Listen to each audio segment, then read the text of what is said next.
ETF index mutual funds నేర్చుకుని stock మార్కెట్లో రాణించాలనుకుంటున్నారా? వెంటనే ఈ నెంబర్కి కాల్ చేయండి. ఆపాటలాధరమధీర విలోల నేత్రం ఆమోద నిర్భరితమద్భుత కాంతిపూరం ఆవిస్మితామృతమనుస్మృతి లోభనీయం ఆముద్రితాననమహో మధురం మురారే. కృష్ణుడి చిరునవ్వు చెరక్కండ మన మనసులోనే ఉండాలి. మనం మామూలుగా కోరుకుంటాం భగవంతుడి యొక్క రూపం బుద్ధిలో ఉండాలి. భగవంతుడిని మనం తలుచుకుంటూ ఉండాలి. దేవుడు మనతోటి ఉండాలి. మనం చేసే పనిలో మనకు సహాయంగా ఉండాలి. మన వెనకాల ఉండాలి. ఎన్ని రకాల ఊహలు వస్తాయండి. సాధారణంగా భగవంతుడిని చూడకుండానే, అంటే మనం కంటితో చూడలేం కదా, మనకే అలాంటి ఉద్దేశం ఉంటుంది. నాతో దేవుడు ఉంటే బాగుంటుంది. దేవుడు అంటే మనం సరిగా నడిపించే శక్తి అని మన భావన. ఈ గోపికలు ఆయన పాట, ఆయన నడక, ఆయన నవ్వు అక్కడే ఉండటంతో ఎంత మైమరిచిపోయి ఉంటారంటే, ఈ పొద్దు నుంచి సాయంకాలం దాకా వీళ్ళు ఆవులు తోలుకొని తీసుకుపోయేవాళ్ళు. మొత్తం పల్లెలో ఉన్న మగవాళ్ళంతా, పెద్దవాళ్ళ దగ్గర నుంచి పిల్లవాళ్ళ వరకు అంతా గోవులు మేపుకునే పని మీదే వెళ్ళిపోయేవాళ్ళు. ఈ వెళ్ళిపోతే ఈ బలరాముడు కృష్ణుడు ఇద్దరు కొంతమంది పిల్లలు తమ ఈడు వాళ్ళతో కలిసి ఆవులు తోలుకోవడానికి వెళ్ళిపోయేవాళ్ళు. బలరాముడి మీద పెద్దగా వ్యవహారం ఏం లేదు. ఈయన పక్కన ఉండాలి, అది నియమం, అంతే తప్పిస్తే ఆయన కోసం వెయిటింగ్ లేదు. వీళ్ళంతా ఏం చేసేవాళ్ళు, పొద్దున్నుంచి ఇంకెప్పుడు వస్తాడు, సాయంత్రం ఎప్పుడవుతుంది అని ఆలోచిస్తూ ఉండేవాళ్ళు. ఎప్పుడెప్పుడు వస్తాడో, ఎప్పుడెప్పుడు మురళీరవం వినపడుతుందోనని ఆసక్తిగా చూస్తూ ఉండేవాళ్ళు. పని చేసుకోలేకపోయేవాళ్ళు. మనసంతా అక్కడే ఉండేది. ఏమైనా ఉత్పాతాలు జరుగుతున్నాయేమో, అడవిలో ఎలా ఉందో, అక్కడ ఎవరికైనా దుష్టశిక్షణ చేస్తున్నాడేమో, ఎవరినైనా ఏం చేస్తున్నాడోనని అనుక్షణం కృష్ణుడి మీద ధ్యాసతోటే ఆ గోపకాంతలంతా ఉండేవాళ్ళు. అతన్ని తమ నుంచి వేరుగా భావించేవాళ్ళు కాదు. భర్తలు, పిల్లలు అందరూ సమస్తమైన ఉన్నవాళ్ళు, మొత్తం కుటుంబం ఉన్న వాళ్ళ ధోరణి కూడా ఇదే ధోరణి. ఇందులో చిన్న పెద్ద, యువతులు, కన్యలు, గృహిణులు తేడా లేదు. అట్లా భక్తుడికి భగవంతుడి పట్ల ఉండే వ్యామోహంతో ఇలా సతమతమైపోతూ ఉండేవాళ్ళట. ఎప్పటికైతే ఎందుకు తెల్లారుతుంది, పొద్దున్నే సూర్యుడు వస్తాడు. సూర్యుడు వచ్చిన కాసేపటికల్లా వీళ్ళంతా బయలుదేరి వెళ్ళిపోతాడు. కృష్ణుడు వెళ్ళిపోతాడు, ఈ పల్లెలో నుంచి వెళ్ళిపోతాడు.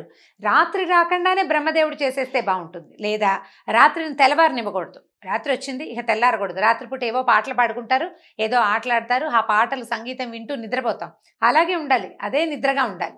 తెల్లారకూడదు. తెల్లవారిందా, సూర్యుడు వచ్చాడా, 8, 9 అయ్యిందా, అందరూ బయలుదేరి వెళ్ళిపోతారు. కృష్ణుడు వెళ్ళిపోతాడు. ఈ పగలంతా ఎలా భరించాలి, కృష్ణుడి విరహం, అతను ఇక్కడ మన దగ్గర లేడనే భావనని ఎట్లా భరించాలి అని ఎంత బాధపడేవాళ్ళు.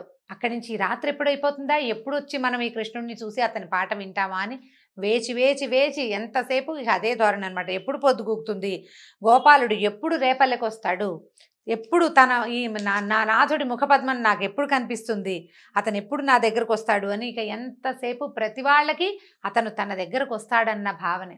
ఇప్పుడు ఎంతమంది గుంపు ఉంటే వీళ్ళందరి దగ్గరికి ఎలా వెళ్తున్నాడు, ఎలా నాతో ఉన్నవాడు పక్క వాళ్ళతోటి ఉంటున్నాడు అని ఆలోచించుకునే శక్తి కూడా లేదు వాళ్ళకి. అంత మైమరపు, అంత మాయలో ఉన్నారనమాట వాళ్ళు.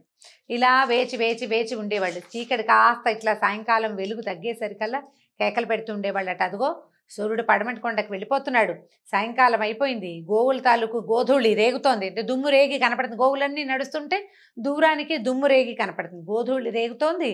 బృందావన్ వీధిలో నుంచి ఎద్దుల రంకెలు వినపడుతున్నాయి. వస్తున్నాడు స్వామి, రండి రండి రండి అని అందరూ సంభ్రమంగా ఇళ్లలో నుంచి బయటకు వచ్చి నుంచునుండేవారట. కృష్ణుడి కోసం స్వాగతానికి పల్లె మొదటి భాగానికి, పల్లె తాలూకు అగ్రభాగానికి వెళ్ళిపోతూ ఉండేవాళ్ళు. అంటే అడవి పల్లె కలిసే చోటి పరిగెత్తేవాళ్ళు అనమాట ఆయన చూడడం కోసం. అంత చూడకుండా ఉండలేనంత వ్యామోహంలోకి, అంత విపరీతమైన భక్తిభావంలోకి గోపకాంతలంతా వెళ్ళిపోయారు. రేపల్లిలో ఉన్న వాళ్ళంతా ఆబాల గోపాలము ఇట్లా భగవంతునికి అతుక్కుపోయి అంటే అపరిమితమైన ఆకర్షణకి లోనయ్యి ఉండేవాళ్ళు. ఈ విధంగా సాయంకాలం అయ్యేసరికల్లా ఎదురొస్తూ ఉండేవాళ్ళు. ఒకరోజు ఇలా వస్తూ ఉండే వాళ్ళని ఆయన అందరినీ పలకరించేవాడు, నవ్వేవాడు, కొంతమందిని ముట్టుకునేవాడు, ఎవరికి కావాల్సింది వాళ్ళకి ఇస్తూ నవ్వుతూ ఇంటికి దారి తీసేవాడు. ఒక రోజున ఒక సంఘటన సంభవించిందట. అయితే ఒక పెద్ద ఎద్దు వచ్చింది లోపలికి. అంటే ఆల్రెడీ వీళ్ళ దగ్గర ఎద్దులు ఉన్నాయి, ఆవులు, దూడలు, వాటితో పాటు ఎద్లు, కొన్ని ఆంబోతులు కూడా ఉన్నాయి. ఒక ఎద్దు ఎలా వచ్చిందంటే, ఎంత పెద్ద ఎద్దోట, అది గనక గట్టిగా రంక వేస్తే గర్భపాతం అయిపోయేంత పెద్ద శబ్దం అంటే అదురు వచ్చేస్తుంది అనమాట, గుండెలు పగిలిపోతాయి. తర్వాత అసలు అది గనక నడుస్తుంటే ఆ రేగుతున్న దుమ్ము ఆకాశాన్ని సూర్యుని కప్పేసేలాగా ఉందిట. కొమ్ములు ఎట్లా ఉన్నాయంటే ఏ కొండకైనా అది ఢీకొట్టిందంటే కొండ ముక్కలైపోవాల్సిందే. అలాంటి ఒక వృషభాసురుడు ఒకడు తోక పైకెత్తి రంకెలు వేస్తూ కాలు దువ్వుతూ కొమ్ములు చాచి అంటే పొడవడానికి సారించినట్టుగా కొమ్ముల్ని విసురుతూ లోపలికి దూసుకుంటూ వచ్చాడట, మహావేగంతో వచ్చాడు. ఈ రాగానే వృషభాసురుని చూసేసరికల్లా దూడలు బెదిరిపోయి తల్లుల దగ్గరికి పరిగెత్తినాయట. వెంటపడ్డాడు వీటి వెనకాల, అంటే ఈ గోవుల మంద వెనకాల పడ్డాడనమాట.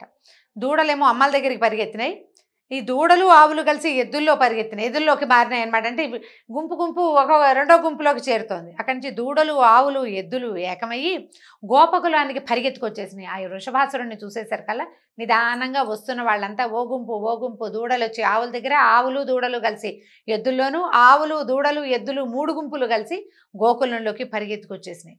అయితే ఈ హడావిడికి కకావికలుగా అయిపోయారు గోపాలురంతా. దీన్ని చూసేసరికల్లా గోపనాయకుడైనటువంటి గోవిందుడు చూసుకున్నాడు భగవంతుడు ఏదో జరుగుతోంది ఇక్కడ. ఈ భయంతో పరిగెడుతుంటే ఈ విసురుగా ఒక్కసారి అంత వేగంగా వచ్చేసేసరికల్లా మగవాళ్ళు బెదిరిపోయారు. అక్కడి నుంచి ఊరి మొదట్లోకి వచ్చారు కదా, అక్కడ నిలబడ్డ స్త్రీలు ఒక్కొమ్మడిగా దూసుకొస్తున్న ఈ గోకులాన్ని చూసేసరికల్లా వాళ్ళు కూడా బెదిరిపోయి కృష్ణ కృష్ణ రక్షించు, ఏదో ఉత్పాతం జరుగుతోందని కేకలు పెట్టారట. ఆ కేకలు పెడితే ఈయన చూసుకున్నాడు, ఓరి గట్టిగా అరిచాడు, డ్రంకేసేట, ఓరి వృషభాసురా, ఏమిటి గోవత్సాలని గోపబాలుడిని పారదోలటమా నీ పరాక్రమం? నీకు ఇంత పెద్ద శరీరం ఉండి నువ్వు పరాక్రమవంతుడు అయితే వీళ్ళని బెదిరించడం కాదు కదా నువ్వు చేయవలసింది, నీ ప్రతాపం చాలించు, మేము గోపగోపి జనం కాదు, వెళ్ళు బయటికి వెళ్ళిపో అని కేకలు పెట్టాడు. కేకలు పెట్టేసరికల్లా వృషభాసురుడికి వెనక్కి బెదరలేదు. మామూలుగా హే హే ఓయ్ అని బెదిరిస్తారు, ఎడ్లని కేకేస్తారు, కేకేస్తే కొంచెం ఆగుతాయి. కానీ ఈ వృషభాసురుడు ఆగే ఉద్దేశంలో లేడు, ఇంకా దూసుకొచ్చేస్తుంటే ఈయన ఏం చేశాడట, ఇలా భుజం ఎదురొడ్డి నిలబడ్డాడు. దానికి నిలబడేసరికల్లా దగ్గరకు వచ్చేసరికల్లా భుజం చూపిస్తూ ఉంటే ఏమిటి, రా నా మీదకి అని పిలవడం అనమాట. అది ఒక చేయి చాచి రెండోది ఇట్లా భుజం చూపించేసరికల్లా ఓహో రా నన్ను ఢీకొట్టు, నీ సంగతి చూస్తానని చెప్తున్నాడు. దాంతో వృషభాసురుడు ఏం చేశాడు, గిట్టల దగ్గరకు వచ్చి గిట్టలతో నేలని దువ్వుతూ తర్వాత తోక గబగబా ఆడిస్తూ ఏం చేశాడు, కళ్ళలోంచి ఎట్లా వస్తుందంటే మంటలు రేగుతున్నాయా అన్నట్టుగా ఉందిట దాని చూపు. దాని ముక్కులోంచి వచ్చే సెగ దూరానికి కూడా మంటలు రేపేంత సెగ వస్తుందట, అంటే ఉద్రేకంతో ఉంది. ఆ ఉద్రేకంగా ఉన్న ఈ ఎద్దు కృష్ణుణ్ణి ఎదుర్కొందట. ఈయన ఏం చేశాడు, 2 కొమ్ములు పట్టుకుని బాగా దాన్ని యుద్ధం చేశాడు ఎద్దుతోటి. ఎట్లా ఉందంటే ఎద్దు మానవ బాలుడు లాగా లేదు, ఒక ఏనుగు ఇంకో ఏనుగుని పట్టుకున్నట్టుగా కనపడుతోంది. ఆ వాడు కూడా సామాన్యమైన ఎద్దు కాదు, బ్రహ్మాండమైన స్వరూపం. ఈయన అంతకంటే తక్కువేం లేదు, చూడ్డానికి చిన్న బాలుడే, 13-14 సంవత్సరాల వాడే. కానీ మంచి ఎదుర్కొనే ధోరణే ఎలా ఉందంటే ఏనుగుని ఎదుర్కొంటున్నట్టుగానే కనపడుతోందట.